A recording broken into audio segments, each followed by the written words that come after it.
We often hear of the miracles of modern medicine. They are usually splashed across the front page in bold headlines. A surgeon replaces severed hand, or polio to be eradicated. But one doctor discovered, much to his amazement, that miracles in the medical profession sometimes come in very different forms, often in very obscure places.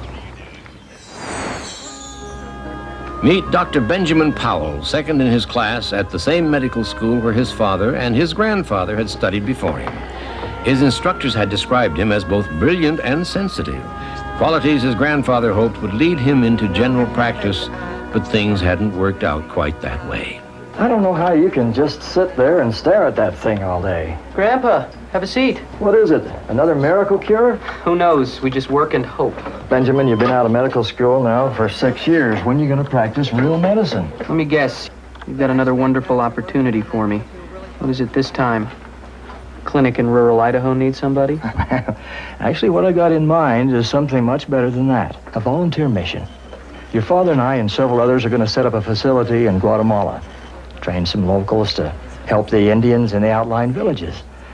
It could be a very nice way for you to spend the next 6 months of your life. We're reserving a place for you on the team. I know you don't believe it, but doing research is practicing medicine. Someone has to figure out what all that stuff does you pill pushers give out. Oh, heaven knows I've got nothing against research, but working face-to-face with patients, with hands-on healing, it gives the doctor something magical.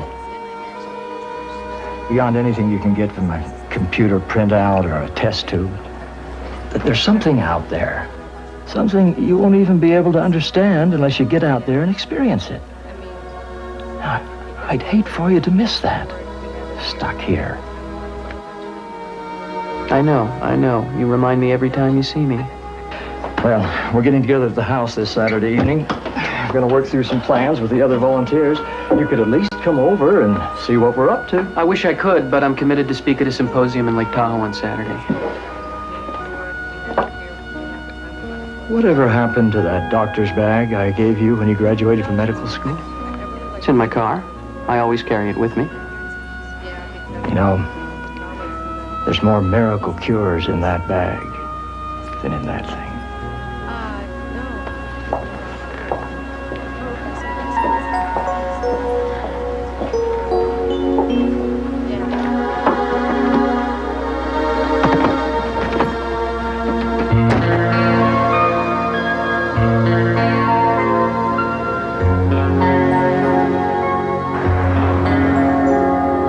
The system had been good to Dr. Powell.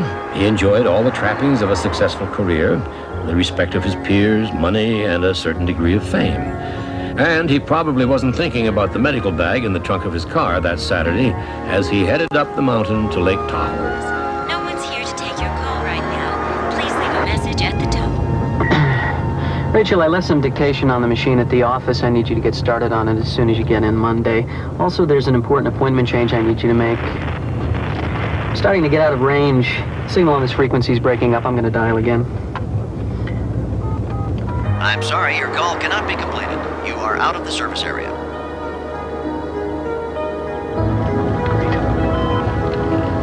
Before the day was over, there would be ample opportunity to remember and reflect on his grandfather's words, all triggered by amazing events which the young doctor nor anyone on Earth could ever have anticipated.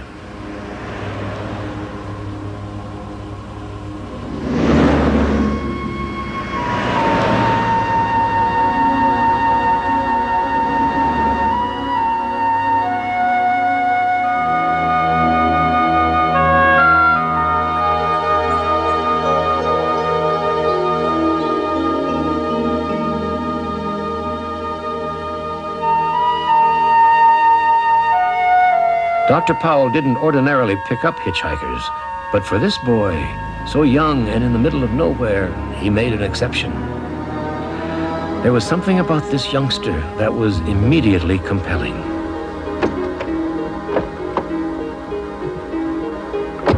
Hi, how you doing?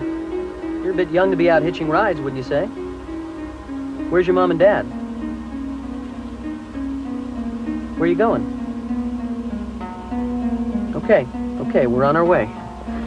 Great. 12 years at medical school and I can't communicate with an 8-year-old.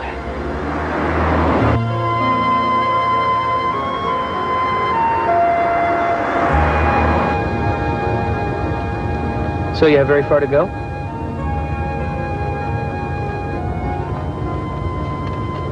This where you going? Okay, don't worry. I'll get you where you need to go. Dr. Powell was not a man given to sudden impulses. Yet, here he found himself impulsively following the silent directions of the young hitchhiker.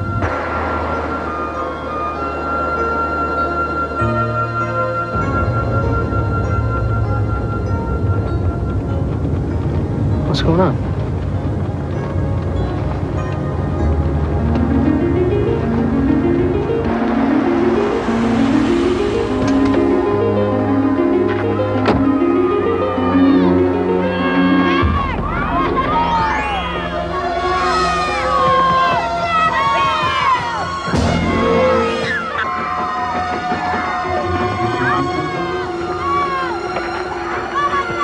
Please let this get through. This is 911. Your name, please? Yes, my name is Dr. Benjamin Powell. I'm at the site of an accident. A school bus has gone off the road and rolled over 2 miles north on Mill Creek Canyon, just south of Big Falls. Outside of Taylorville? Yes, that's right. Please, there's been injuries. Hurry.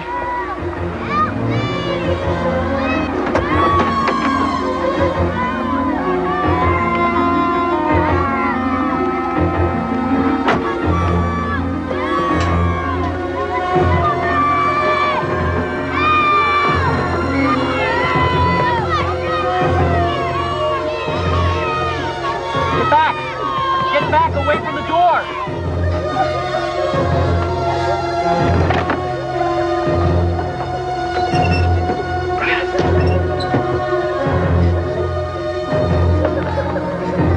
Watch your head. There you go. All right. The driver's hurt, and a lot of the kids, too. All right, don't you worry about anything. I'm gonna take care of everybody, okay? Don't worry. All right, watch your hands. There you go.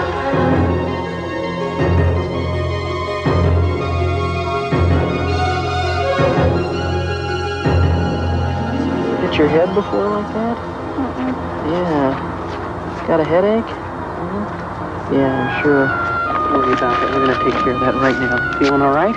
Huh? Yeah? Yeah, okay, here. Oh, you can say, oh, look at my hand here. You ever wanted to be a doctor or a nurse? Huh? Tie that up. Here you go, young lady. You'll be fine now. Excuse me. What's the status on the driver? Heart attack. Must have been where he lost control and crashed. We've got him stabilized. Is that it? Are all the kids out? Bringing up the last one now. Wait. It's too late for this one, Doc. Probably died on impact.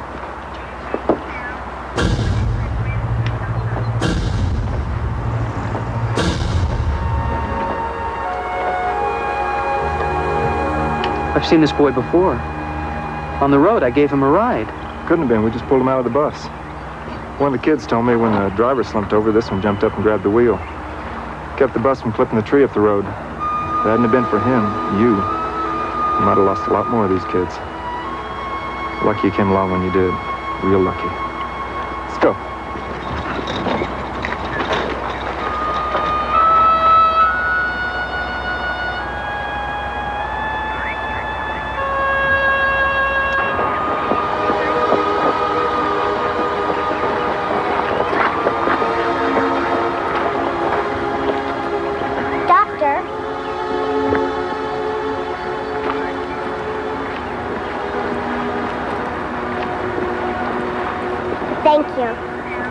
Thank you a lot for helping us.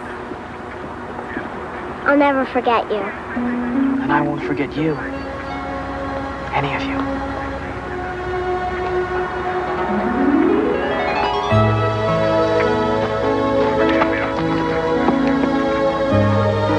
Dr. Benjamin Powell was weary but satisfied from his long afternoon. Still, he could not shake from his mind the puzzling appearance of the young boy.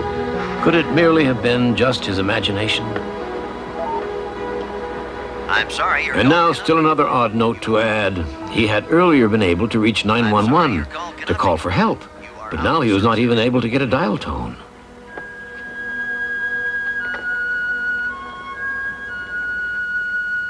It seems that something far beyond a doctor's skill and knowledge had been at work to save the children at this remote hillside. This was a day that was full of odd happenings and improbabilities. His uncharacteristic stop for the hitchhiker, a 911 call that should not have connected, and now this one last reminder of the very real appearance to him of a boy who had, in fact, died in the bus accident. You know, things won't be the same here without you. Thank you, Rachel. But even if I stayed, things wouldn't be the same. If you need to reach me in case of emergency, you can call me here. Guatemala should be interesting. You make sure you write us. Ready, Benjamin? Yes, I am. Well, I read in the paper about your exploits on the way to Lake Tahoe. Sounds like some real doctrine. You remember you told me about something special happening? I already knew you had the experience. I'm sure you'll understand now. Well, that's why your dad and I are going to Guatemala. We're chasing after the experience. When you called and asked if you could go along with us, I knew you'd had it too. Great. This medicine, isn't it? Dr. Benjamin Powell never tried to explain what happened that afternoon on an isolated mountain road.